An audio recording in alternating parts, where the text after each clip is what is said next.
नमस्कार मित्रांनो, हवेतील बदल आणि सोरायसिस याचा अर्थ असा की एन्व्हायरमेंट किंवा वातावरणामध्ये जे बदल होतात त्या बदलांचा सोरायसिस रुग्णांवर काय परिणाम होतो.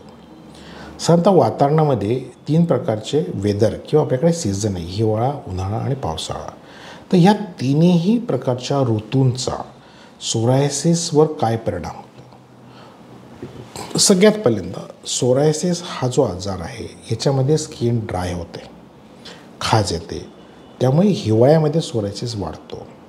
हिवाळ्यामध्ये थंडी असल्यामुळे स्किन ड्राय होते आणि त्यामुळेच सोरायसिसचं प्रमाण इतर ऋतूपेक्षा हिवाळ्यात वाढतं. त्यामुळे हिवाळ्यामध्ये ज्या वेळेला वाढतं त्यावेळेला रुग्णांनी हिवाळ्यामध्ये जी काळजी घ्यायची असते, ज्याच्यासाठी आमचा व्हिडिओ आहे, सोरायसिस रुग्णांनी हिवाळ्यात घ्यावयाची काळजी. त्याच्यामध्ये रुग्णांनी मॉइश्चरायझर लावायला पाहिजे, थंडीपासून संरक्षण करायला पाहिजे, या सगळ्या गोष्टी दिल्या आहेत. त्याच्यानंतर उन्हाळा. साधारणतः सोरायसिस हिवाळ्यात वाढतो, उन्हाळ्यात कमी होतो किंवा पावसाळ्यात कमी होतो. तर पहिल्यांदा आपण उन्हाळ्याविषयी बोलूया. उन्हाळ्यामध्ये बऱ्याच रुग्णांना असं वाटतं की आता त्यांचा सोरायसिस कमी झालेला आहे, तर उन्हापासून संरक्षणाची गरज नाही आहे. उलट ऊन हे सोरायसिस रुग्णांना फायदेशीर आहे.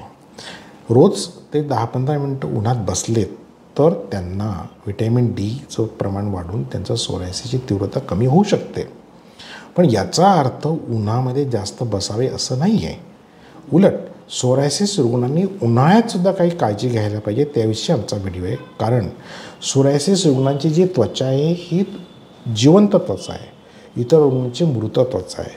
आता ही जी मृत त्वचा आहे सूर्यप्रकाशाची जी अल्ट्राव्हायलेट किरणं आहेत याच्यापासून आपल्याला संरक्षण देते. पण सोरायसिस रुग्णांची जी जिवंत त्वचा आहे त्याच्यावर जर अल्ट्राव्हायलेट रेज पडले तर ते डायरेक्ट शरीरात जाऊन किंवा स्किन बर्न, त्यांची त्वचा जळू शकते, स्किन बर्न होऊ शकतात. म्हणून सोरायसिस रुग्णांनी उन्हाळ्यामध्ये काही विशेष काळजी घ्यायची आहेत. उन्हामध्ये जास्त एक्सपोज व्हायचं नाही 11 ते 4 या उन्हात, आणि उन्हापासून संरक्षण करायचं आहे. याविषयी आमचा व्हिडिओ आहे, तो आपण विस्तृत बघू शकता. तिसरी गोष्ट पावसाळा. ज्यावेळेला पावसाळा असतो त्यावेळेला आर्द्रता असते. आर्द्रता असल्यावर तुमची जी त्वचा ही कोरडी नाही तर ती थोडी मऊ राहणार आहे. त्यामुळे ज्या ठिकाणी आर्द्रता आहे तो ऋतू सोरायसिस रुग्णांना चांगला आहे. पण या ठिकाणी सुद्धा काही काळजी घ्यायला पाहिजे. उदाहरणार्थ ज्या वेळेला तळहात तळपायाचं सोरायसिस आहे त्यावेळेला ज्यावेळेला रुग्ण बाहेर येतात आणि भिजतात किंवा त्यांना इन्व्हर्स सोरायसिस आहे जांघेमध्ये, काखेमध्ये, या भागामध्ये जेव्हा सोरायसिस आहे आणि पेशंट भिजतात त्यावेळेला त्यांनी जर ती आर्द्रता किंवा ओले कपडे जास्त वापरले तर त्यांना फंगल इन्फेक्शन्स होऊ शकतात.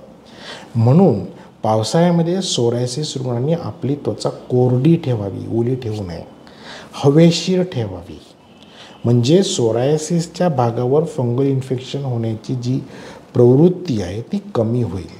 त्यामुळे ह्या विविध ऋतूंमध्ये सोरायसिस रुग्णांनी काय काळजी घ्यावी आणि त्याचे काय परिणाम होतात याविषयी आपण या व्हिडिओमध्ये सांगितलेलं आहे. धन्यवाद.